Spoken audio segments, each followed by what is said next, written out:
All right, okay, so just as Tony talked about, I'm just going to present quickly the first of these big data projects that we're doing in the Healthier Lives. So this one is looking at the earthquake in Christchurch, which you all of course know about, in 2010 and 2011, the sequence of earthquakes, and looking at what the impact of those has been on cardiovascular disease admissions in New Zealand.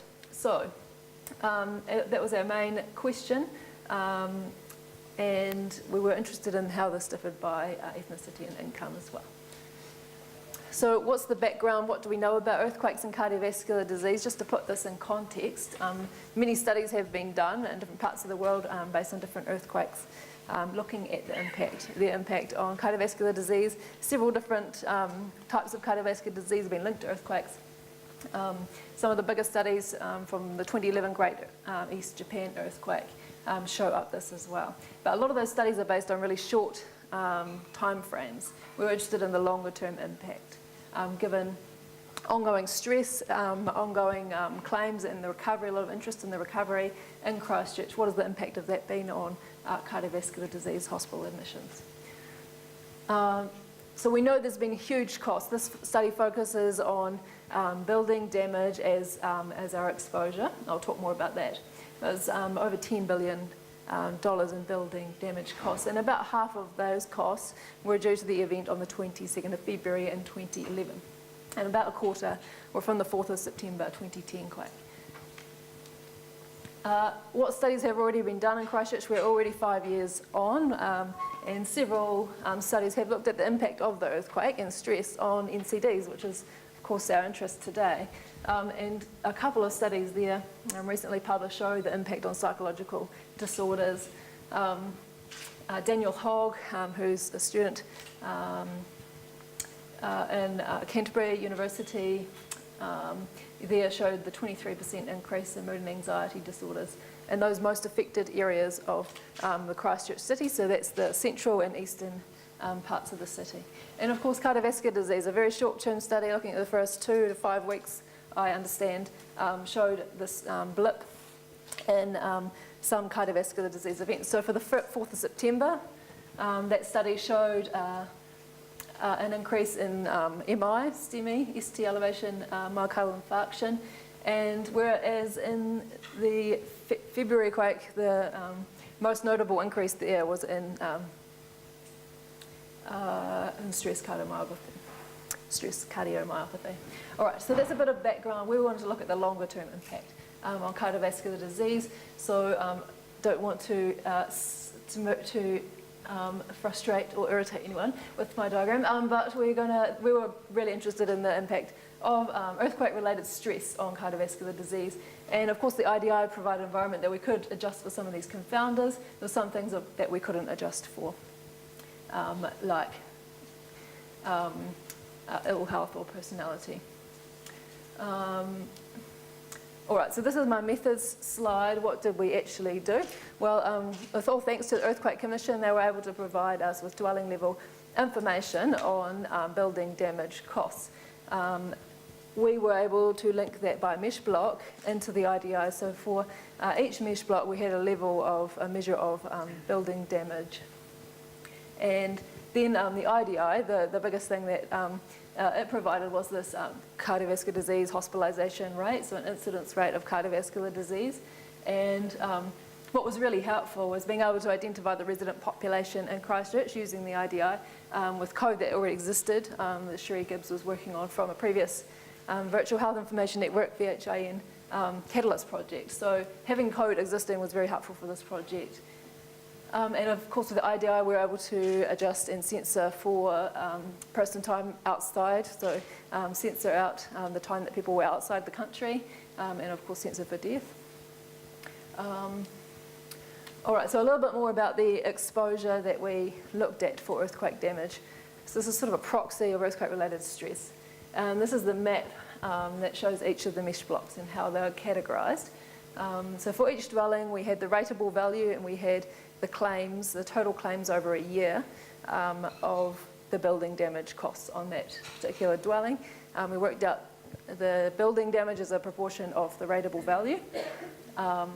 and that gave us a percentage. We averaged up all those percentages within a mesh block, and that gave us a percentage for that mesh block of earthquake damage.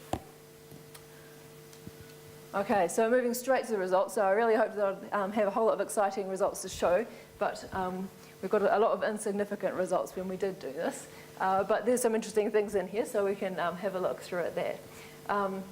So on the top here, we've got cardiovascular disease admissions. On the bottom row here, we've got myocardial infarction.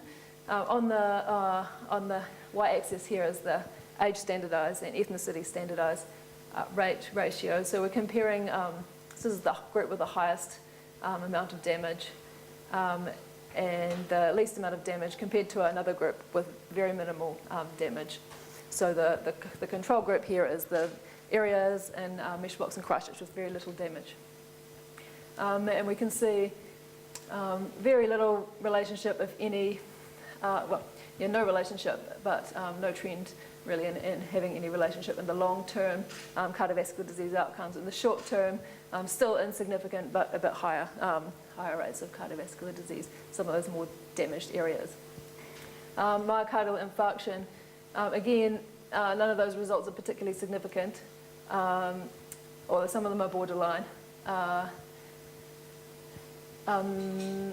This is on a higher scale though, so you can see that it's similar to one to the above, but some of these are slightly higher, although still not significant in terms of myocardial infarction admissions. So when we did this and put this in the Poisson regression and adjusted for the socioeconomic factors as well as age and ethnicity, you can see again it's not significant. This is cardiovascular disease admissions, rate ratios, also comparing to the rest of New Zealand here as well.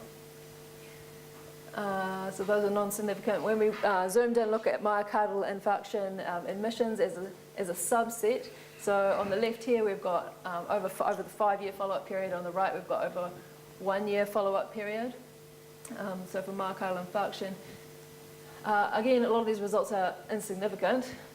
However, what's interesting is when we look in this 1-year myocardial infarction, compared to the least damaged area in Christchurch to the most damaged area, particularly in females, you see this apparent dose-response relationship, possible dose-response relationship, but not significant. Okay, so what does this all mean? Well, no clear evidence of an association.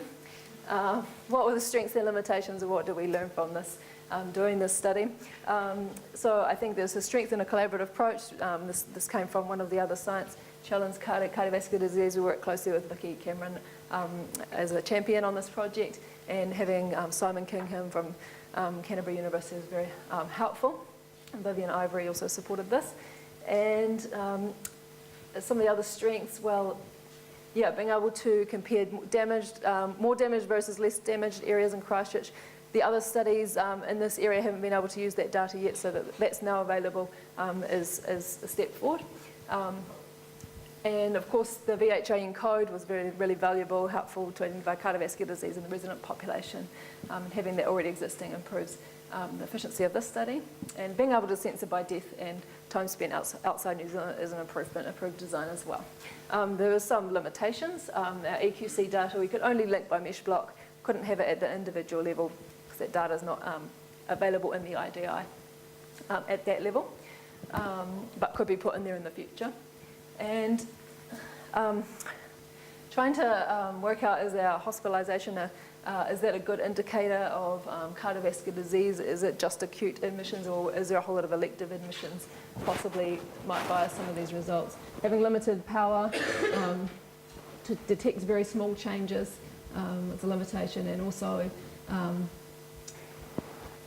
it might be that particular types of cardiovascular disease, like myocardial infarction, as we looked at, is more specifically related to the earthquake than the whole broad category.